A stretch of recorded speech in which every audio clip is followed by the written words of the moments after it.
السلام علیکم، بات کرو بھائی پاکستان۔ وعلیکم السلام۔ جی جناب، کیسے ہیں؟ خیریت سے ہیں؟ ٹھیک ٹھاک، آپ سنیں؟ ٹھیک ہے، سے ٹھیک ہے آپ کی؟ بہت مہربانی، سلامت رہیں، زندہ رہیں۔ کیا نام ہے آپ کا؟ نام میرا خواجہ علی ہے، خواجہ پاکستان بھائی، سے، اسلام آباد سے بات کر رہا خواجہ صاحب، خدا عزت دے آپ کو۔ کیا حکم ہے بھائی، بتاؤ۔ ہوں۔ سوال میرا کچھ اس طرح کا ہے کہ رجال کشی میں یہ بات مذکور ہے کہ مولا علی کی طرف سے یہ بات منسوب ہے کہ آپ فرماتے ہیں کہ میں خلاف شریعت کام کا بھی دیکھتا ہوں نا، تو مجھے آگ کو چلانے کا دل کرتا ہے، لگتا ہے کہ میں اس کو جو نا وہ آگ پکڑوں اور اس کام کو ختم کر دوں۔ سمجھائیے؟ میں خلاف شریعت بات دیکھتا ہوں تو آگ پکڑ کر اس کو ختم کرنا چاہتا ہوں۔ جی، تو سوال یہ پیدا ہوتا ہے کہ جب حضرت عمر کے بارے میں یہ بات مذکور کی جاتی ہے کہ حضرت فاطمہ کا جو ہے نا ان کو دروازہ ان پر مارا، تو اس وقت مولا علی کی غیرت کہاں پر تھی؟ اس وقت تو کچھ نہیں کہا ان کو۔ جی ہاں، تو اس کا جواب بہت دفعہ دے چکے ہیں، پھر ایک دفعہ مزید جواب دیتے ہیں نا، آپ سن لیجیے۔ بہت مہربانی آپ کی، ٹھیک ہے، خدا حافظ۔ اوکے، جواب دیتے ہیں، ایک منٹ میں کتاب لے کے آؤں۔ عزیزو، یہ کتاب ہے سقیم مسلم، صحیح مسلم، تالیف حافظ ابو الحسین مسلم بن الحجاج القشیری نیشابوری، چاپ دار الفکر، بیروت لبنان میں، سنہ 2010 میں بیروت لبنان میں یہ کتاب چھپی ہے۔ یہاں پہ ملاحظہ فرمائیے، باب طاعت الامراء وان منعوا الحقوق۔ امراء، حکام وقت کی طاعت واجب ہے، اگرچہ وہ آپ پہ ظلم کریں، آپ کے حق کو منع کر دیں۔ یہ حدیث دیکھیے، یہ روایت ہے حذیفہ ابن الیمان رضی اللہ تعالی عنہ سے۔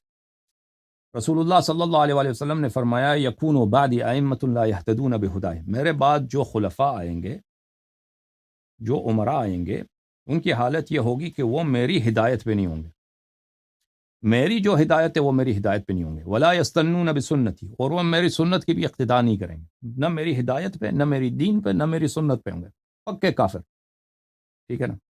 وَسَيَقُومُ فِيهِمْ رِجَالٌ، اور ان میں سے ایسے بھی خلفاء ہوں گے، ایسے عمراء بھی ہوں گے، قلوبہم قلوب الشیاطین فی جثمان انس، کہ ان کی روح جو ہے شیطان کی روح ہوگی، روح انسان کی، شکل حلیہ انسان کی، روح نفس پرسنالٹی ابلیس۔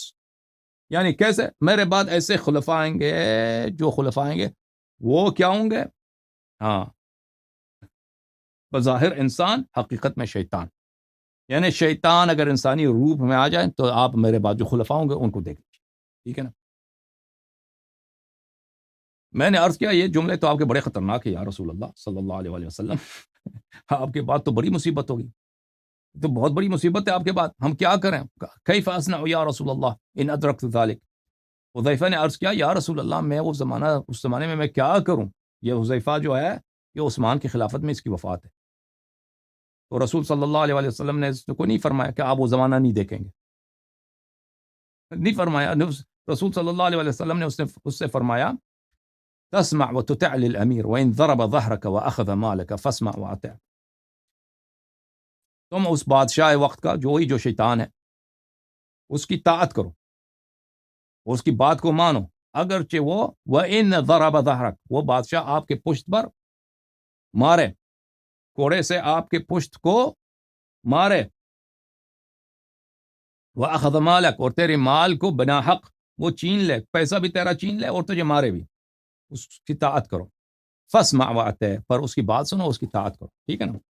تو تمہارے مولوی جو یہ سناتے ہیں کہ امیر المؤمنین علیہ الصلاۃ والسلام اس وقت جب حضرت زہرا سلام اللہ علیہا پہ حملہ ہوا تھا، اس وقت انہوں نے کیوں جہاد نہیں کیا؟ تو ان کو یہ جواب ہے ہمارا کہ جب تمہاری اپنی کتب میں یہ ہے کہ اسلام کا حکم یہ ہے کہ خلیفہ آپ کو مارے بھی، آپ کا مال بھی چھینے، وہ شیطان بھی ہو، اتنا بھی ایمان کافر، نہ ہدایت پر ہے، نہ سنت پر ہے، نہ دین پر ہے، اتنا پکا کافر کہ ظاہر میں وہ انسان ہے، حقیقت میں وہ شیطان ہے، ابلیس ہے، ٹھیک ہے نا۔ اور ہمارا عقیدہ بھی یہی ہے، خلفاء ثلاثہ کے متعلق ہمارا عقیدہ یہی ہے جو مسلم میں ہے، ٹھیک ہے نا۔ ٹھیک ہے، یہ ہو تم نے جب رسول پاک صلی اللہ علیہ وسلم کا ایک حکم نقل کیا ہے، وہ آپ پہ ظلم بھی کریں تو اس کی طاعت کرو، طاعت کرو، اس کی بات سنو. ہم تو نہیں کہتے اس کی بات سنو طاعت کرو، ہم تو کہتے ہیں اگر طاقت نہ ہو تو تقیہ واجب ہے، اس کے خلاف جہاد نہ کرنا، ہم یہ کہتے ہیں.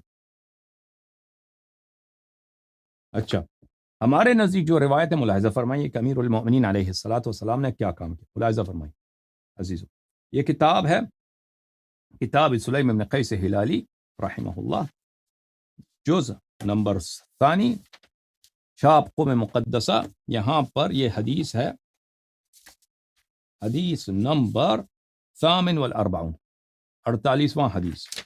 اس حدیث میں تفصیل ہے کہ عمر نے جب حملہ کیا تھا حضرت زہرا سلام اللہ علیہا کے گھر پر، تو امیر المؤمنین علیہ السلام نے کیا کیا تھا. فوثب علی بن ابی طالب علیہ السلام، علی بن ابی طالب علیہ السلام اچھل پڑے.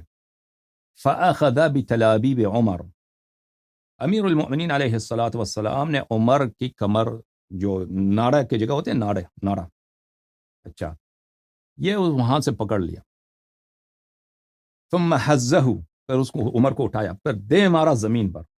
فصرعہ، دے مارا اس کو زمین پر. ووجہ انفہ ورقبتہ، اور اس کے ناک پہ، اب کس طرح وار کیا، تپڑ مارا، مکہ مارا سلام اللہ علیہ، اس کے ناک پر اور اس کے گردن پہ وار فرمایا. وہم بقتلہ فذکر قول رسول اللہ صلی اللہ علیہ وآلہ ما اوصى به من الصبر والطاعة. امیر المؤمنین علیہ السلام عمر کو قتل کرتے، لیکن ان کو یاد تھا رسول پاک صلی اللہ علیہ وآلہ وسلم کا فرمان کہ فرمایا تھا کہ صبر کرو اور ان کے ساتھ جہاد نہ کرنا ان لوگوں کو. فقال والذی، پس فرمایا والذی کرم محمدا بالنبوہ صلی اللہ علیہ وآلہ وسلم، فرمایا کہ اس اللہ کی قسم جس نے نبی صلی اللہ علیہ وآلہ وسلم کو نبوت کا تاج پہنایا ہے. یبن الصحاق، اے بدکارہ عورت کے حرام زادہ اولاد، لولا کتاب من سبق، اگر اللہ کی جانب سے مجھے اللہ کی جانب سے مجھے لیٹر ریٹن آرڈر نہ آتا، اللہ کی جانب سے ریٹن آرڈر نہ آتا، لعلمت انک لا تدخل بیتی، اللہ کی جانب سے مجھ سے عہد نہ لیا ہوا تھا تو تو آج سیکھ جاتا، میں تجھے سبق سکھاتا کہ تو میرے گھر میں کبھی داخل نہیں ہو سکتا. فارسل عمر یستغیث، عمر کو جب پتہ چل گیا کہ اب مجھے قتل نہیں کر رہا تو چلانے لگا، او مجھے بچاؤ، علی مجھے قتل نہ لے، مجھے بچاؤ، او مسلمانوں آ جاؤ، میرا خون کرنے لگا یہ آدمی. بہت سارے لوگ داخل ہو گئے اس وقت گھر میں، ٹھیک ہے نا. یہ تھا کہ امیر المؤمنین علیہ السلام کا ایک عہد تھا کہ انہوں نے قتل نہیں کرنا ہے اس کو. رسول اللہ صلی اللہ علیہ وسلم سے ایک وعدہ تھا کہ اگر ان کے پاس انصار نہ ہوں تو وہ جہاد نہ کریں. ٹھیک ہے بھائی، یہ تھا